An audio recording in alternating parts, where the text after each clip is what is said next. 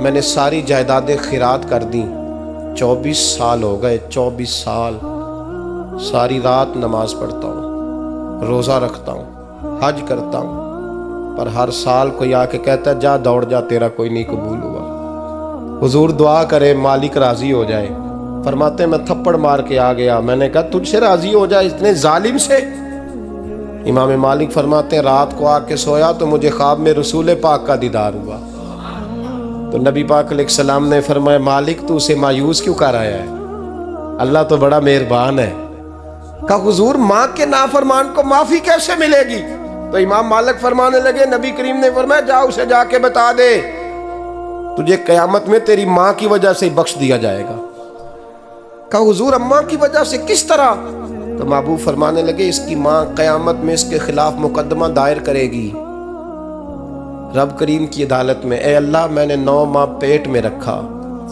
درد سہ کے اسے جنا جگر کا خون پلا کے پالا اور اسی نے مجھے قتل کیا رب کریم اس کی ماں کا مقدمہ سن کے کہے گا اٹھاؤ اس کو دوزخ میں پھینکو اس نے ماں جلائی تھی اسے بھی جلاؤ محبوب فرمانے لگے جب پکڑ کر کے مالک اس کو محمد بن ہارون کو لوگ لے جائیں گے نا جہنم کی طرف ابھی فرشتے گھسیٹیں گے ہی تو پلٹ کے پھر اماں کی طرف دیکھے گا اور دوسری دفعہ پھر گھسیٹیں گے تو پلٹ کے دیکھے گا اور تیسری دفعہ پھر پلٹ کے کہے گا اماں یہ مجھے جلانے لگے اماں یہ جہنم میں پھینکنے لگے میرے حبیب فرمانے لگے وہ جل کے مرنے والی ماں وہاں بھی بول پڑے گی کہے گی یا اللہ چل میں نے معاف کیا تو بھی معاف کر دے اے اللہ میں نے معاف کیا تو بھی معاف کر دے اللہ تو معاف کر دے اسے اللہ تو اس سے درگزر فرما اسے معاف کر دے میرے محبوب پاک علیہ السلام فرماتے رب کریم کہے گا اس نے تجھے جلایا تو کہے گی اللہ یہ تو بیٹا تھا اس نے جلا دیا میں ماں ہوں میرے سامنے جلے تو میں کیسے برداشت کر سکتی ہوں؟ فرمایا اس نے جلا کے مارا تھا، پر اسی ماں کی وجہ سے رب کریم اسے جنت عطا فرمائے گا۔